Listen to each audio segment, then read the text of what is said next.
nouvelle spiritualité pour un monde devenu adulte.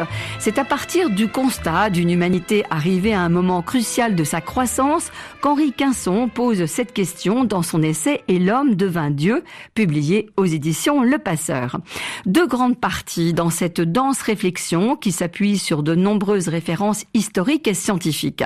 Dans la première partie, il s'agit de faire une relecture de l'histoire de l'humanité, des origines de la vie à nos jours, une humanité envisagée comme une grande famille et dont les stades de croissance au cours des siècles rappellent ceux de l'enfant dans son cheminement vers l'âge adulte.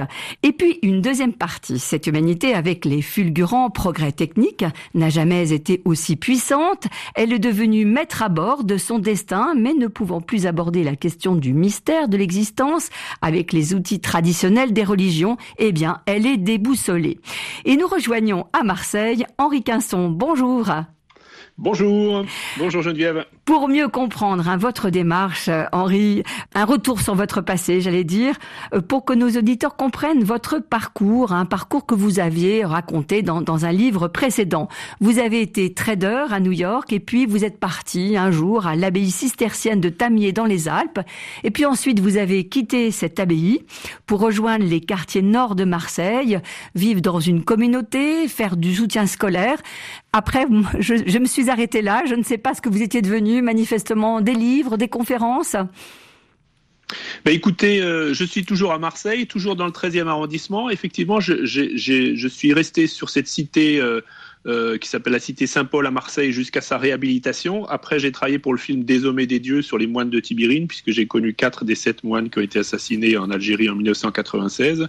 Donc, film avec Xavier Beauvois, qui avait été primé à Cannes, entre autres choses. Et puis, je me suis rendu à ma vie marseillaise après avoir fait ce détour au Maroc, toujours dans le 13e arrondissement.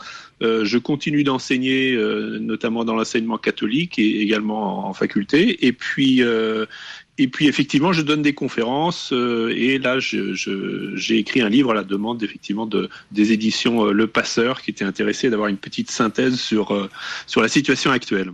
Alors la situation actuelle, une synthèse qui a été envisagée avant le coronavirus, même si effectivement dans votre préface, vous en parlez, le coronavirus est évidemment un moment historique, mais ça n'est pas quand même à la lumière du coronavirus que vous avez écrit ce livre. Non, c'est vrai, le coronavirus est un épisode supplémentaire dans ce que j'analyse comme une forme d'unification de plus en plus profonde de l'humanité. L'humanité est à la fois constituée d'un grand nombre de personnes, mais c'est vrai que le coronavirus, c'est encore un exemple qui montre que, alors je le dis dans mon livre, il y a 127 passagers par seconde en 2017 dans les avions, donc la propagation des virus, on n'a jamais vu une rapidité aussi grande pour pouvoir propager un virus. Donc c'est pour le meilleur et pour le pire. Et ça suscite, le coronavirus, j'en parle brièvement dans mon livre, des réactions qui sont à l'échelle mondiale, qui sont des réactions collectives et qui posent aussi la question du sens de l'existence, parce que qu'est-ce qu'il faut faire? Est-ce qu'il faut protéger les plus faibles? Est-ce que la vie biologique est plus importante que la vie relationnelle, etc. Donc c'est un épisode parmi beaucoup d'autres qui montre ce déroulement que j'analyse, comme vous l'avez dit, dans cette première partie, comme une évolution de l'humanité selon les étapes qui sont celles de chacun d'entre nous. Alors, ce que peuvent connaître à la fois les parents, les éducateurs et les professeurs, c'est-à-dire qu'il y a effectivement des étapes de croissance à la fois physique, psychologique et également de notre mobilité. Donc, l'exemple de ces 127 passagers par seconde, c'est un exemple de la croissance exponentielle de la mobilité de l'humanité. Cette humanité que vous envisagez comme une grande famille. Et d'ailleurs, avec le Covid, on le voit bien, nous sommes effectivement une grande famille humaine frappée par le même virus. Mais vous dire, ça fait longtemps que vous envisagez l'humanité comme une grande famille. Dans votre démarche, ne serait-ce que dans votre démarche interreligieuse, Henri Quinson. C'est en 1992 que j'ai vraiment pris conscience de ça. C'est vrai que j'étais rentré au monastère, bon, c'est une note un peu personnelle que je mets en début d'ouvrage. J'étais rentré au monastère de Tamier, donc les monastères sont des univers plutôt clos, qui en même temps pratiquent l'hospitalité très très largement. Mais c'est à cette occasion que je me suis rendu compte, séparé de ma famille, que je voyais qu'une ou deux fois par an, que je me suis rendu rendu compte que finalement, ma famille effectivement était plus large, que mes parents étaient certes mes géniteurs et que donc ils m'avaient transmis leurs gènes sur le plan génétique, que sans doute la culture familiale et bien d'autres choses, mais qu'en fait eux-mêmes tenaient cette vie mystérieuse de leurs ancêtres et que si on remontait très très loin à la naissance de l'humanité, on était plongé dans un mystère que les scientifiques cherchent à explorer, que les mystiques ont médité, que les religions, comme vous l'avez dit en introduction, ont cherché à sinon à expliquer, mais en tout cas à lui donner un sens. Et en fait, notre humanité, oui, on est peut-être très centré sur nos égos, mais on se rend rapidement compte à quel point on est interdépendants les uns des autres, dont l'exemple du Covid en est un, mais de manière plus générale, que cette grande aventure que j'essaye de retracer dans ce livre, cette grande aventure, en fait, nous place effectivement dans une aventure collective. Alors, pour le religieux que vous avez été, est-ce que ça n'est pas effectivement difficile, quand on relit l'histoire, de constater, vous le dites très clairement, qu'il y a eu en fait des milliers peut-être de religions, en tout cas des centaines de religions qui ont été créées par l'homme au cours des siècles, et puis que ces religions, elles ont disparu. Ça a toujours été une de mes grandes questions, effectivement. Certains spécialistes disent qu'il y a eu à peu près 10 000 religions qui se sont succédées sur la Terre. De toute évidence, même si le professeur Raoult à Marseille ressemble à un druide, mais le culte druidique n'est plus majoritaire en France, même si parfois certains cherchent à en retrouver l'esprit ou les manières. Mais je donne l'exemple des Gaulois, c'est Jules César dans la guerre des Gaules qui explique que les druides précisément ne veulent pas garder leur savoir dans l'écriture. Ils ne veulent pas. Et là, tout à coup, l'écriture est arrivée dans l'histoire de l'humanité. Mais ces religions qui étaient des religions purement orales, par exemple, ça c'est un exemple parmi beaucoup d'autres, ont disparu. Mais on peut en dire autant des religions égyptiennes Maya, qui sacralisent. Voilà, Maya, les Égyptiens sacralisaient le Nil parce que le Nil était tout pour eux, comme les Indiens d'Amérique du Nord, les bisons, etc. Donc, qu'est-ce qui reste de ces religions ? Pourquoi est-ce qu'elles ont disparu progressivement ? Et je fais donc référence, moi, toujours dans mon livre, aux différentes étapes de chaque individu. Et on peut se rendre compte qu'un petit enfant, par rapport à l'univers qui l'entoure, se pose beaucoup de questions, mais il peut aussi avoir des amis imaginaires. Il a une vision de ce qui l'entoure qui est différente de celle d'un adulte. Et je pose donc la question de savoir si la plupart des religions ont disparu parce que elles n'étaient plus accordées au développement mental, physique de l'humanité. Et s'il en reste encore quelques-unes, puisqu'il en reste quelques-unes, quelques grandes traditions. Alors donc monothéistes principalement. Bien sûr. Alors, oui, alors les églises chrétiennes, le judaïsme, l'islam, mais enfin on peut pas non plus effacer l'hindouisme, le bouddhisme, et puis également des sagesses. Alors sont-elles des religions ou non ? Je le discute également dans mon livre pour ce qui est du taoïsme ou du confucianisme en Chine. Mais en tout cas, il reste un dernier carré. Est-ce que ce dernier carré va survivre ou non ? C'est une des questions qui se posent de plus en plus, puisque les athées sont très minoritaires aujourd'hui sur la planète. En France, on s'en rend peut-être pas trop compte parce que c'est on va dire une tradition de pensée maintenant qui est relativement importante.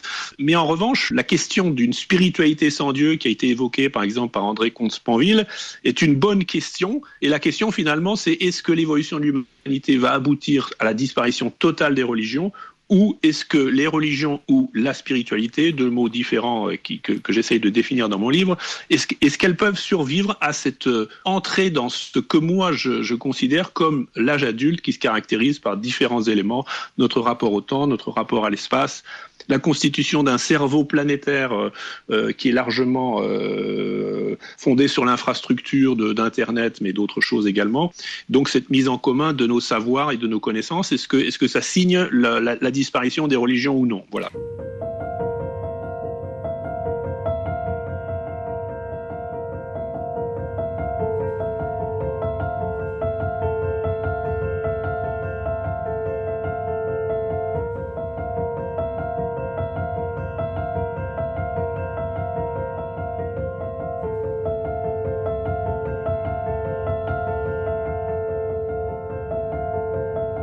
Vous écoutez Religion du Monde, notre invité est Henri Quinson pour son livre « Et l'homme devint Dieu ». Alors justement, Henri Quinson, ce titre pose question parce que quand on dit aujourd'hui l'homme se prend pour Dieu, notamment par exemple en matière de recherche, avec les manipulations génétiques possibles, eh bien ça soulève effectivement tout de suite de vastes critiques, notamment d'ailleurs de la part de l'Église, qui dit bien l'homme ne doit pas se prendre pour Dieu. Vous, dans « Et l'homme devint Dieu », c'est complètement différent. Il ne se prend pas pour le maître du monde. Alors, mon titre est effectivement peut-être compris de différentes manières, et c'est d'ailleurs extrêmement intéressant de voir les premières réactions. Alors, vous avez tout à fait raison. Il y a beaucoup de gens qui disent, alors d'ailleurs en l'occurrence avec cette crise du coronavirus, voilà, l'homme a voulu se prendre pour Dieu, donc il a voulu effectivement cette hypermobilité, cette hyperconnexion, etc. Et puis en fait, il a toujours des virus, la nature se venge, parce qu'aussi il y a tous les problèmes que j'envisage aussi dans mon livre de l'environnement, etc. Oui, de l'urbanisation, de mégalopoles, voilà. Etc. Oui, propice effectivement au virus, oui. Voilà. Mais dans mon livre, en fait, je me réfère beaucoup à une tradition qui est à la fois une tradition qu'on va trouver dans l'hindouisme avec leur représentation de la spiritualité dans laquelle nous aurions, pour aller très très vite, une âme, une intériorité qui nous est propre, mais qu'également il y aurait une unité divine. Et donc dans le vocabulaire hindou, il s'agit donc de l'Atman qui serait l'âme, et puis le Brahman qui serait Dieu, mais dans lequel il y a une union possible. Et chez les grands mystiques juifs, chrétiens, mais on trouve également ça dans l'islam, dans les confréries soufis, il y a aussi cette idée que l'homme, par participation, non pas par nature, Dieu est Dieu et l'homme est l'homme, mais en tout cas pourrait devenir Dieu sur le plan spirituel. Mais il ne s'agit pas du tout d'une perspective transhumaniste dans laquelle, et j'y insiste beaucoup dans mon livre, dans lequel il s'agit pour les transhumanistes, grâce à la technologie, moi je suis très technophile mais pas technolâtre, mais la technologie permettrait de devenir immortel. J'ai parfois discuté en dehors de plateaux de télévision avec des transhumanistes qui me regardaient droit dans les yeux et qui me disaient que dans 50 ans, eux et moi, nous serions immortels, il n'y avait pas de problème. Question d'ailleurs qui soulevait une autre, pour moi, c'est quid du cosmos qui lui aussi vieillit. Mais pour moi, il ne s'agit pas de rajouter, pour aller très vite, des jours à la vie, oui, mais la spiritualité, c'est rajouter de la vie à nos jours. Et dans cette perspective, notamment chez les pères orientaux dans les églises chrétiennes, il a toujours été question de la divinisation de l'homme. Et donc, je dirais que la première partie de mon livre, il s'agit surtout de montrer que nous sommes effectivement soumis à un certain nombre de déterminismes qui sont tout simplement les étapes de maturation qui sont celles d'un individu, mais qui s'appliquent également à la collectivité humaine. Mais que dans la deuxième partie de mon livre, je m'efforce de dire qu'il y a toujours un enjeu spirituel et que c'est pas parce qu'on devient adulte qu'on est bien. Un adulte peut faire des bêtises. Le problème, c'est qu'il fait des bêtises à très grande échelle par rapport à un enfant. Et surtout, il est responsable de ses actes et il en subit les conséquences. Et donc, la question est, effectivement, comment une spiritualité pour un monde adulte peut continuer à nous éveiller à une voie qui, moi, me paraît à la fois réaliste et heureuse et qui est finalement celle de nous relier les uns aux autres en essayant d'être attentifs aux uns les autres, puisque nous avons partie liée, mais que cette perspective n'est pas du tout une victoire forcément sur l'espérance de vie individuelle. Il s'agit plutôt au contraire d'une espérance qui nous transporte effectivement au-delà du monde créé, à la suite de Théard de Chardin, qui est donc un paléontologue et penseur chrétien, jésuite, et qui voyait trois grandes phases dans l'histoire du monde, la pré-vie, c'est-à-dire avant l'apparition de la vie qui est cette vie biologique, et puis également une survie. Et ça, c'est une partie de ma conclusion, parce que je trouve qu'aujourd'hui, par exemple, avec ce virus, on est beaucoup dans une problématique de survie biologique, mais la question, c'est est-ce qu'il y a une vie supérieure ? On a des questions très concrètes, par exemple, sur les EHPAD. Est-ce qu'une personne d'un certain âge préfère continuer d'avoir des visites parce que pour elle, ce qu'est la vie, c'est de pouvoir voir ses proches dans ces derniers jours, dans ces dernières années ? Ou est-ce que pour elle, la vie, c'est simplement de continuer à rajouter quelques jours, mais tout seul et malheureux ? Donc c'est des questions très concrètes. Alors, aux religieux que vous avez été, aux moines que vous avez été, Henri Quinson, je pose aussi cette question, cette spiritualité, alors on va dire sans Dieu, c'est aussi une spiritualité sans rite, c'est une spiritualité qui n'a plus le sacré. Voilà, alors ça c'est une des questions également que j'évoque. C'est un manque quand même, non ? Oui, on peut le supposer. Voilà. C'est-à-dire, spiritualité sans Dieu, j'y consacre tout un chapitre, et effectivement, il y a une première chose, c'est que il faut bien définir le mot mystère. Le mystère de l'existence, il est là. Je considère que le mot mystère, ça n'est pas quelque chose d'incompréhensible, mais c'est quelque chose de compréhensible à l'infini, ce qui n'est pas du tout la même chose. Donc on peut appliquer son intelligence à essayer de se rapprocher de ce mystère, d'où la théologie. Mais c'est également l'illumination, l'éveil, une expérience spirituelle, mystique qui dépasse les mots. Et ça, par exemple, des penseurs athées ont fait cette expérience. Mais c'est également la relation aux autres. Et la relation aux autres, en effet, c'est rendre service, c'est bien sûr des tas de choses très concrètes qu'on pourrait qualifier de caritatifs. Il y a énormément de gens qui font du bien autour d'eux, à travers des associations, des organisations, mais même à titre personnel. Mais on peut se poser la question, en effet, dans mon livre, j'en arrive quand même au fait que dans la vie, il y a des étapes, et ces étapes importantes ont toujours été marquées, effectivement, par, chez les Juifs, la bar mitzvah quand on devient adulte, mais dans toutes les traditions, le mariage, qu'il soit polygame ou non, mais la naissance d'un enfant, etc. Tout ça est célébré. Et finalement, en quoi l'art, notamment, pourrait être totalement déconnecté de ces réalités. C'est-à-dire, qu'est-ce qu'on fait quand quelqu'un est décédé ? On se rend compte aujourd'hui, dans un monde, par exemple en France, qui est largement sécularisé, que il faut arriver à trouver une forme de célébration. Et c'est là que les grandes traditions religieuses, effectivement, au cours des siècles, ont toujours pris en charge ces moments-là. Et donc, il y a une question là qui est posée sur la survie des religions.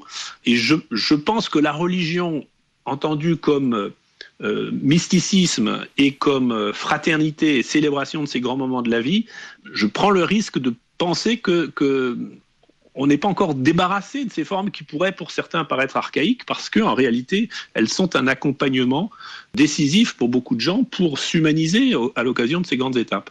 Et est-ce que ce processus que vous décrivez dans votre livre, Henri Quinson et l'homme devint Dieu, d'émancipation en fait, est-ce que c'est exactement ce que vous avez vécu sur un plan personnel ? Pour vous, aujourd'hui, Dieu, c'est qui ? C'est quoi ?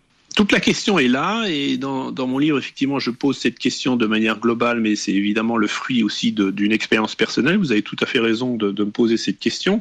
Je pense que tout en restant personnellement chrétien, catholique, latin, ma vision de Dieu et mon expérience de Dieu est très différente aujourd'hui, à bientôt 60 ans, qu'elle l'était quand j'avais 18 ans. J'ai suivi plusieurs étapes. Ce que moi j'en retiens, c'est que les fruits de la vie spirituelle, certes, peuvent être la paix, mais ça n'est pas la tranquillité. Le fait d'accepter d'être dérangé par le pauvre, l'étranger, mais je dirais aussi les enfants, peut-être l'homosexualité, parce que, tiens, c'est quelque chose qui peut, pour certaines personnes, paraître bizarre, parce que statistiquement pas majoritaire. Bref, accepter d'être remis en question dans sa vision du monde, et j'y insiste beaucoup dans mon livre, et personnellement ça a été mon chemin, c'est non pas de rester dans une religion qui, pour moi, est la religion de l'enfance, qui est celle des observances, et qui est tout à fait compréhensible dans cette étape-là, c'est-à-dire il suffit d'être quitte d'un certain nombre de commandements ou d'observances, mais d'entrer dans une intelligence qui est plus celle du discernement, intelligence qui requiert toutes les facultés de l'homme, et donc dans laquelle on ne voit pas d'opposition entre une démarche de foi et une démarche qui serait la démarche de la raison. C'est-à-dire qu'il y a là un travail qui se fait de concert. Et je pense que la raison, je l'analyse dans mon livre avec le scientisme, laissée à elle-même, en revanche, me paraît un chemin non seulement desséchant, mais je pense qu'on l'a vu historiquement, potentiellement dangereux. Donc, moi, c'est ce travail, personnellement, que j'ai effectivement essayé de suivre, et qui est un chemin de crête dans lequel il ne s'agit pas de jeter le bébé avec l'eau du bain. Il y a des choses qui peuvent paraître effectivement datés et dépassés, mais il y a d'autres éléments, mais qui sont, à mes yeux, plutôt des éléments de libération et également d'ouverture aux autres et de compréhension des points de vue qui ne sont pas nécessairement les nôtres au départ. Alors, ça sera ma dernière question, Henri Quinson. Pourquoi avez-vous choisi en préambule la phrase de Dietrich Bonhoeffer, donc ce pasteur allemand, oui, résistant, mort dans un camp pendant la Deuxième Guerre mondiale? Je lis cette phrase. « Le monde majeur est un monde sans Dieu et pour cette raison peut être plus près de Dieu que ne l'était le monde mineur. » Oui, parce que votre question sur Dieu, effectivement, je pense que Dieu, je l'explique dans mon livre, en français, ce mot vient sans doute de Zeus, qui est un dieu dans le panthéon grec, mais qui est un grand barbu infidèle, voilà, qui n'a pas grand-chose à voir avec, en tout cas, l'image que moi je me fais de Dieu à l'heure qu'il est. Et donc, arrivé à un certain point, si Dieu, c'est celui qui fait tout pour vous, si c'est celui à qui il faut téléphoner toutes les 30 secondes pour lui demander qu'est-ce qu'il faut faire dans telle et telle situation, je pense que pour le monde adulte, le monde majeur, comme le dit Bonhoeffer, c'est un handicap. C'est vraiment infantilisant. En revanche, ça ne veut pas dire que la divinité n'existe pas, mais notre position par rapport à la divinité, c'est pour ça que mon titre « Et l'homme devint Dieu » est important, c'est que nous arrivons à un point d'égalité, j'ose ce mot, mais encore une fois par participation, non par nature, et c'est progressif et ça n'est pas parfait. Mais l'idée, c'est que nous avons les clés du jardin.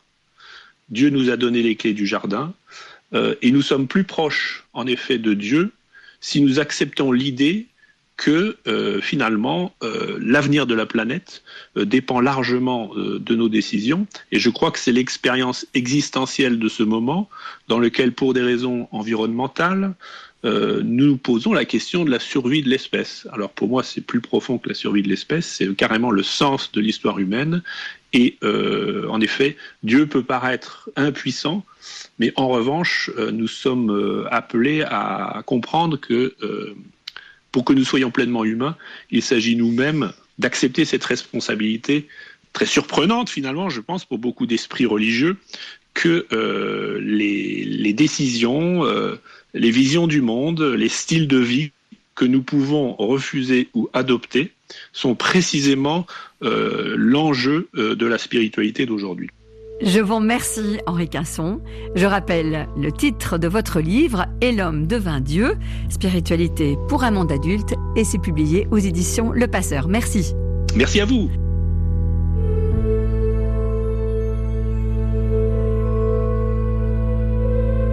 C'est la fin de Religion du Monde que vous pouvez réécouter en podcast. Geneviève Delrue, Ludivine Amado vous donne rendez-vous dimanche prochain. Bonne semaine à tous.